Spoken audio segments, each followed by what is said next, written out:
মানে দড়ি, উদর মানে পেট। কার পেটে দড়ি বাঁধা হয়েছিল? ভগবান শ্রীকৃষ্ণের। কেন? তিনি তো বিশ্ব ব্রহ্মাণ্ডের মালিক, তাকে কেন দড়ি বাঁধা হবে? কেউ ধরতে পারে তাকে? কিন্তু মা যশোদা ধরেছিলেন। কিভাবে? বাৎসল্য প্রেমে। বাৎসল্য প্রেম মানে আপনি যেমন আপনার সন্তানকে ভালোবেসেছেন, এখনো বাঁচছেন, সেই রকম প্রেমে। কিন্তু মা যশোদার ছেলেটি কেমন ছিল? যিনি 7 দিন ধরে 20 আঙ্গুলে 3 বছর বয়সে কি করেছিলেন? গিরি গোবর্ধনকে ধারণ করেছিলেন। আমার ছেলেটা পারবে? পারবে। এই ডিফারেন্সটা বুঝতে হবে। আমার ছেলেকে আমি মানুষ করছি শুধু আমার সন্তান বলে, ভগবানের সন্তান আমি ভাবছি না। বুঝতে পারলেন? এটা ভগবানের জন্য উৎসর্গ করে দিতে হবে, তার সন্তান তিনি দিয়েছেন। মা যশোদা কি করছেন? বাৎসল্য প্রেমে এমন ছিলেন, আবদ্ধ ছিলেন। কে আবদ্ধ করে দিয়েছিলেন? ভগবান শ্রীকৃষ্ণ যোগমায়া দ্বারা। তাকে বুঝতে দেননি যে তিনি ভগবান। তাই এক সময় কি হয়েছিল, এই দামোদর মাসে অর্থাৎ কার্তিক মাসে বাড়িতে অনুষ্ঠান হবে বিরাট ধুমধাম করে। দাসদাসীরা সেই অনুষ্ঠানে ব্যস্ত ছিলেন, কাজ করার লোক বাড়িতে কম ছিল। মা যশোদা কৃষ্ণকে একা পেয়েছিলেন সেবা করার জন্য। অন্যদিন নন্দরাজের বাড়িতে দাসদাসীর তো অভাব ছিল না, তাই দাসদাসীরাই কৃষ্ণের সেবা করতেন। তো মা যশোদা সেদিন ভেবেছেন, আমি আজকে সারা দিন আমার কৃষ্ণের নিজ হাতে সেবা করব। তাই ভোরে উঠে ব্রহ্ম মুহূর্তে 4টের আগে উঠে স্নান সেরে দুধ দিয়ে কি করেছেন? উনুনে দুধ বসিয়েছেন। কে খাবে? ভগবান শ্রীকৃষ্ণ ঘুম ভাঙলেই দুধ খাবে। আর তারপর তিনি শ্রীকৃষ্ণকে খেতে ভালোবাসেন, মাখন। তাই তিনি দধি মন্থন করছেন। দধি মন্থন করে দই মায়া, দধি মন্থন মানে দই মায়া। ছোটবেলায় দেখেছেন, এখনকার ছেলেমেয়েরা দেখেনি, আমরা দেখেছি। মা দই মইতো ঘাগরা দিয়ে, তাই তো মাতাজি দেখেছেন? হ্যাঁ, হাঁড়ির মধ্যে, মাটির হাঁড়িতে যখন করা হতো, মাটির হাঁড়ির মধ্যে ঘাগরা দিয়ে দই মা হচ্ছে, মাখন তুলে আর একটা মাটির ভাঁড়েতে তিনি রাখছেন। রেখে ভগবান শ্রীকৃষ্ণের জন্য কি করছেন? সুন্দর তার গুণগান কীর্তন করছেন, গুণ কীর্তন করছেন। আর তিনি খুব সুন্দরভাবে সেজেছেন। আর সেই সময় শিশু কৃষ্ণের ঘুম ভেঙেছে। ঘুম ভাঙতেই বিছানা হাত ঘুরিয়ে দেখছে মা নেই। মা নেই তো তিনি দেখছেন মা কি করছে, তাহলে কোথায় গেল উঠে। তারপরে শুনতে পাচ্ছেন মা বাইরে দধি মন্থনের আওয়াজ আসছে। তাই তিনি আস্তে আস্তে মায়ের কাছে এলেন আর মায়ের আঁচলটি ধরে আবেদন করছেন যে আমার খিদে লেগেছে, এখন আমাকে তৃপ্তি, আমার যে ক্ষুধা তৃপ্তি দাও। তখন মা বুঝতে পারলেন, মা দধি মন্থন বন্ধ রেখে শিশু কৃষ্ণকে কোলে নিয়ে কি করছেন? স্তনপান করাচ্ছেন। আর তার মুখমণ্ডলের দিকে তাকিয়ে খুব আদর করছেন। আর কৃষ্ণ খুব আনন্দে মায়ের স্তনপান করছেন। আর এদিকে যে দুধ উনুনে বসানো ছিল, 9 লক্ষ গাভী নন্দ মহারাজের গোয়াল ঘরে। 9 লক্ষ গাভী, একটা দুটো না, আমরা একটাও পাইতে পারছি না, সব বিক্রি হয়ে গেছে। গোয়াল এখন সব বন্ধ। হ্যাঁ, খুব কম লোকের গাভী আছে। সেই সুরভি গাভী তারা, এই জনজগতের গাভী নয়, চিন্ময় জগতের গাভী, বৃন্দাবনের গাভী, গোলক বৃন্দাবনের গাভী এই মর্ত বৃন্দাবনে এসেছিলেন। ভগবান যেখানে এসেছেন সেটা বৃন্দাবন। তাই সেই গাভীর দুধ সুমিষ্ট এবং সুগন্ধি দুধ তিনি কি করবেন? কৃষ্ণকে খাওয়াবেন। বসে এসেছিলেন। আর কিছুক্ষণ পরে দুধ ভাবছে যে ফুটতে ফুটতে ফুটতে ফুটতে ভাবছে, আমরা তো ভগবানের উদর পূরণের সেবার জন্য এসেছিলাম, আজকে গরম হচ্ছিলাম, কিন্তু ভগবান তো মায়ের দুধকে পেট ভরিয়ে দিল। এখন আমাদের জীবন রেখে কি লাভ? আমরা কি ভেবেছি কোনোদিন আমাদের জীবন রেখে কি লাভ? ভগবানের সেবার জন্য এখানে এসেছি, আর কি হলাম? বৃদ্ধ সম হয়ে গেলাম। ভগবানকে ভুলে গিয়ে নিজের ছেলে মেয়েদের আত্মীয় স্বজনদের নিয়ে আমরা ব্যস্ত। কিন্তু দুধ সেও ভাবছে যে কৃষ্ণের সেবায় লাগলাম না। এখানে শিক্ষা। দুধ ভাবছে আমি কৃষ্ণের সেবায় লাগলাম না। আমরা কি ভেবেছি? আমাদের এই শিক্ষাগুলো নিতে হবে। আমরা কি ভেবেছি আমি কৃষ্ণের সেবায় নিজের জীবনকে উৎসর্গ করিনি, তাহলে আমি যাব কোথায়? আমি জানি না আমি স্বর্গে যাব না মর্তে যাব না নরকে যাব। যেমন কর্ম তেমন ফল পেতে হবে। তাই আমাকে চেতনাটা আমাদের জাগাতে হবে। কি করতে হবে? ভগবানের সেবা করতে হবে। দুধের থেকে আমরা শিক্ষা পাচ্ছি। তাই দুধ কি বলছে, আমরা যখন কৃষ্ণের সেবায় লাগবোই না, তাহলে আমাদের জীবনটাকে কি লাভ? আমরা এই জীবনটা বিসর্জন দিয়ে দেবো কোথায়? আগুনে। নিচে আগুন জ্বলছে উনুনে, উদিলে গিয়ে উনুনে পড়ে গেল দুধ। দুধ পড়তে কি হবে? পোড়া গন্ধ, চোয়া গন্ধ আসছে।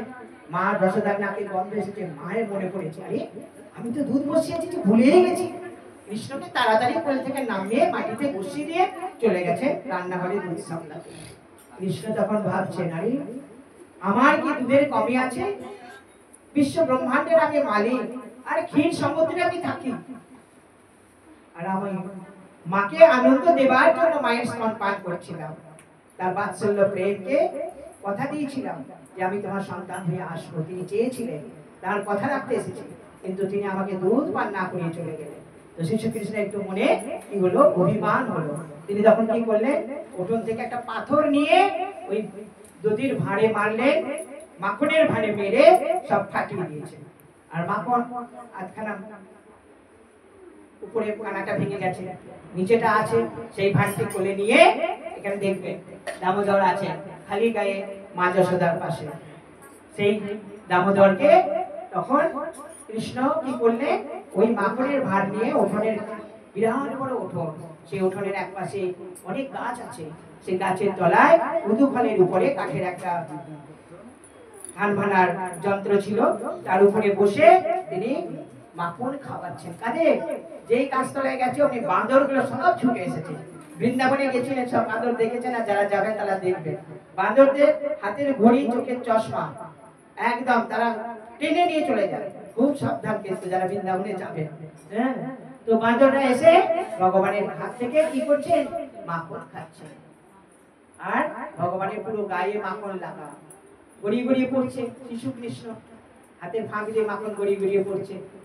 আর তারপরে মা যশোদা দেখতে পেয়েছেন দূর থেকে যে কৃষ্ণ কোথায় গেল, এইসব লন্ডভন্ড করে দিয়ে গেছে, সব ভেঙে ফুটে ছড়িয়ে। তারপরে কৃষ্ণকে দেখছেন ওখানে এক কোণে বসে বালকদের সঙ্গে খেলা হচ্ছে, লীলা করছেন ভগবান। কি লীলা ছিল এটা? রামচন্দ্র যখন এসেছিলেন ত্রেতা যুগে, তখন বলেছিলেন, হনুমান তোমাদের আমি উদর পূর্তি করব, মনের মতো করে মাখন খাওয়াবো। তাই তাদের সেবা করছে। এই একটি লীলা হয়ে গেল। তারপরে তারপরে মা দেখতে পেয়েছেন, মা উঠোন থেকে একটা লাঠি তুলেছেন। আচ্ছা, পাড়ার সবাই এসে আমাকে নালিশ করতে আসে যে তোমার কৃষ্ণ যশোদে, তোমার কৃষ্ণ আমাদের বাড়িতে মাখন চুরি করেছে।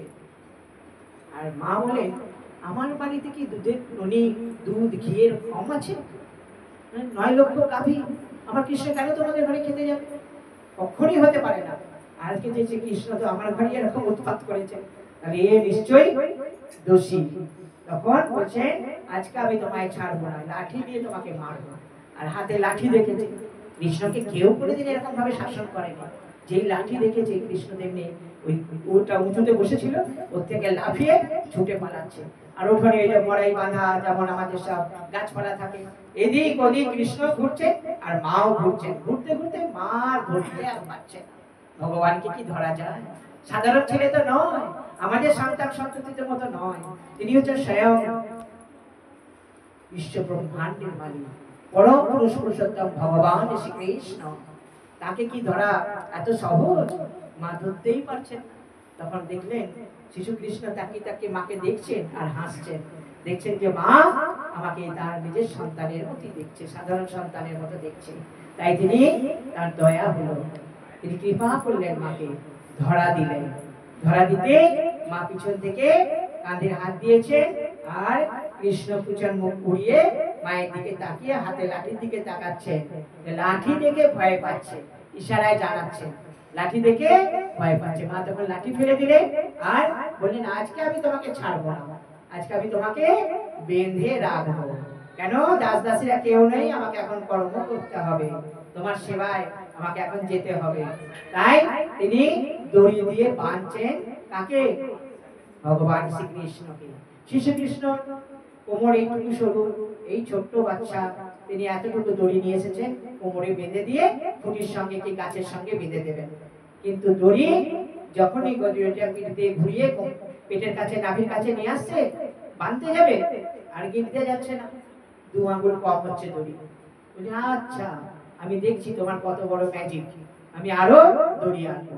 তখন আরো দাস দাসীরা গোপীদের যারা সব গোপিনেরা ছিল পাড়া প্রতিবেশী সবাই সেখানে এসে হাজির হয়ে গেছে। কেউ বলছে আরে যশোদে কেন এরকম করছো, কি ছেড়ে দাও, শুধু শুধু কেন লালাকে কষ্ট দিচ্ছ। তারপরে মা যশোদা রেগে তাদের দিকে তাকাচ্ছে, তোমরাই তো নালিশ করতে আসো, আমার কৃষ্ণ খুব দুষ্ট হয়েছে না, তোমাদের ঘরে যে সব লন্ডভন্ড করে দিয়ে আসে, আজকে আমি বাঁধছি তো তোমরা কেন বলতে এসছো, আমি বাঁধবো বলে তার মুখ দেখে আর কেউ কিছু বলছে না। ছোট গোপিনীরা সকারা যারা ছিল তারা বলছে হ্যাঁ বাঁধবো, আমাদের খুব জ্বালা, আজকে বেঁধেই না। তখন মা যশোদা ওরা বলছে আমরা দড়ি এনে দিচ্ছি, তারা সব দড়ি সরবরাহ করছে, দড়ি দিচ্ছে, দড়ি ঢের হয়ে গেল। সেই দড়ি যেই ঘোরাচ্ছে নাভির কাছে যেই কত বড় দড়ি, কিন্তু ভগবানের নাভিতে গিয়ে আর বাঁধা যাচ্ছে না, কম পড়ে যাচ্ছে। তখন দিন শেষ হবার মুখে মা যশোদা ভাবছেন এবারে আমি কি করব, কোন কাজটা করব, সবই তো পড়ে আছে। এত শান্ত ক্লান্ত, ঘাম বেরিয়ে গেছে কার্তিক মাসে ঠান্ডার দিনে। তখন শিশু কৃষ্ণের কি হলো, দয়া হচ্ছে। তিনি কখন দয়া করেন, মা যশোদা ভাবছেন আমার লালাকে আমি এত কষ্ট দিচ্ছি, হ্যাঁ আমি একে ভালোই বাসছি না, এর প্রতি আমার প্রেম নেই। কোন প্রেম নেই, বিশুদ্ধ প্রেম নেই আর ভক্তি নেই। এই দুটো যেই মায়ের মনে এসে গেল, ভক্তি আর প্রেম, তখনই ভগবান বাঁধা দিলেন। তাহলে এখান থেকে কি শিক্ষা পেলাম, ভক্তি আর প্রেম ছাড়া ভগবানকে পাওয়া যাবে না। তখনই দড়ি 2 আঙ্গুল তিনি সরবরাহ করলেন, আর দড়ি দিয়ে মা বেঁধে কি করলেন, কোমরে দিয়ে বেঁধে পেটের মধ্যে গিট দিয়ে সেই উদুফলটা উটকানো ছিল কাঠের একটা ড্রাম, সেটার মধ্যে মাঝখানটা তার সরু, 2 পাশটা মোটা, সেখানে বেঁধে দিলেন। বেঁধে দিয়ে মা ঘরে চলে গেলেন কি সামলাতে, ওই সব কাজকর্ম করতে দাসদাসী নেই। আর এদিকে শিশু কৃষ্ণ দেখছেন আমি এরপর কি করব, সকাল থেকে পেট ভরে খাওয়াই হলো না, দুধ তো মা পেট ভরে খাওয়ালো না, আবার বেঁধে দিয়ে গেল, আমি কি কেমন আজকের আমার দিনটা যাবে, এরপর আমি দেখি আর কি করা যায়। তখন তিনি ওই ড্রামটা উল্টে দিয়ে, আর পেটে বাঁধা আছে দড়ি, আর তিনি হামাগুড়ি দিয়ে উঠোনে এদিক থেকে ওদিকে যাচ্ছে, আর ড্রামটা গড়িয়ে গড়িয়ে গড়িয়ে গড়িয়ে চাকা 2 চাকার ডুগডুগির মতো যাচ্ছে। কিন্তু উঠোনে ছিল নন্দঘরে, যে উঠোনে ছিল 2টো গাছ, বিরাট বড় বড় 2টো প্রকাণ্ড গাছ, বহুদিনের পুরনো। সেই গাছ দুটো অর্জুন গাছ ছিল। কি গাছ ছিল, অর্জুন গাছ ছিল। সেই অর্জুন গাছের মাঝখান দিয়ে 2টো গাছ পাশাপাশি, মাঝখান দিয়ে কৃষ্ণ পেটে দড়ি বাঁধা অবস্থায় গলে পড়েছে, আর পিছন থেকে ডুগডুগিটা বড় ছিল উদুফলটা, সেটা 2টো গাছের মাঝখানে আটকে গেছে। যেই আটকে গেছে কৃষ্ণ একটু টান দিয়েছে, গাছ দুটো শেকড় শুদ্ধ উপরে পড়ে গেল। কত পুরনো গাছ, বহু দিনের, কিন্তু গাছ দুটো পড়ে গেল। পড়তেই বিরাট আওয়াজ, আর সেই গাছ দুটো থেকে কে বেরিয়ে এলো, 2জন দেবতা বেরিয়ে এলো। সেই দেবতারা কারা জানবেন, দেবতারা কারা ছিল, দেবতা ছিল কুবেরের 2 পুত্র। কুবেরকে স্বর্গলোকে দেবদেবীদের ধন কি হবে, তোমরা তারা জামা কাপড় পরেছিল না, খালি গায়ে ছিল, তাই তাদেরকে বলে তোমরা 2টো গাছ হয়ে যাও। সেই অর্জুন গাছ দুটি নন্দ মহারাজের উঠোনে ছিল, সেই হচ্ছে তারা 2জন কুবেরের সন্তান। আর নারদ মুনিকে তখন তারা বলেছিলেন যে আমরা কিভাবে উদ্ধার পাবো এই অভিশাপ থেকে। নারদ মুনি বললেন অভিশাপ আমি দেইনি, তোমাদের কৃপা করেছি, তোমরা এই চেতনাটা যখন জেগে গেল তোমরা কৃপা পাবে। কার পাবে, তোমরা প্রত্যক্ষ নিজেদের চোখে ভগবানকে দর্শন করে উদ্ধার পাবে। দেখুন কত কৃপা। তারা মাদক দ্রব্য পান করত, তাদেরকে শুদ্ধ বৈষ্ণব নারদ মুনি কৃপা করলেন যে স্বয়ং ভগবান তোমাদেরকে এসে উদ্ধার করবে, তোমরা এখন গাছ হয়ে থাকো। তাহলে আমরা যদি বৈষ্ণবদের সেবা করি আমরা কি উদ্ধার হতে পারবো না? এই জ্ঞানটা আমাদের নিতে হবে। সেই নারদ মুনির কথা ভগবান শ্রীকৃষ্ণ রাখার জন্য, যে আমার ভক্ত নারদ মুনি কার ভক্ত? নারায়ণ নারায়ণ নারায়ণ, সবসময় নারায়ণের গুণগান করেন। জীব যে নারায়ণ ছাড়া তার মুখে আর কিছু নেই। সেই নারদ মুনির কথা রাখার জন্য, ভক্তের কথা রাখার জন্য ভগবান সেই কি হয়ে দামোদর কোমরে বাঁধা আছে, মা যশোদা দড়ি দিয়ে বেঁধে রেখেছেন, পিঠে পিছনে একটা বড় কাঠের উদুখল নিয়ে তিনি হামাগুড়ি দিয়ে চলছিলেন। আর তখন তিনি কি করলেন? দুই কুবেরের পুত্রকে উদ্ধার করলেন, তার ভক্তের কথা রাখলেন। যে আমার নারদ বলেছিলেন যেদেরকে আমি এসে উদ্ধার করবো, আজকে সুযোগ, আজকে এদের উদ্ধার করে দিন। সেই কাছ থেকে যে দুজন কে বলেছিল, দেবতা বেরিয়েছিল, তারা এসে ভগবানকে চিনতে পেরেছেন, কৃষ্ণকে প্রণাম করছে, আর কৃষ্ণকে 3 বার প্রদক্ষিণ করলেন। শিশু কৃষ্ণকে তারা হাত জোড় করে স্তব স্তুতি করে প্রণাম করে মন্ত্র পাঠ করে 3 বার প্রদক্ষিণ করে কৃষ্ণ তাদের উদ্ধার করলেন। বললেন যাও তোমরা পিতার কাছে ফিরে যাও। আবার তারা স্বর্গলোকে চলে গেল। হরে কৃষ্ণ কৃষ্ণ কৃষ্ণ হরে হরে, হরে রাম রাম রাম হরে হরে। জয় শ্রী শ্রী দামোদর কি জয়। দামোদরের এত কৃপা, তিনি দামোদর হয়ে পেটের উচ্চ বাঁধা অবস্থায় তিনি কি করলেন?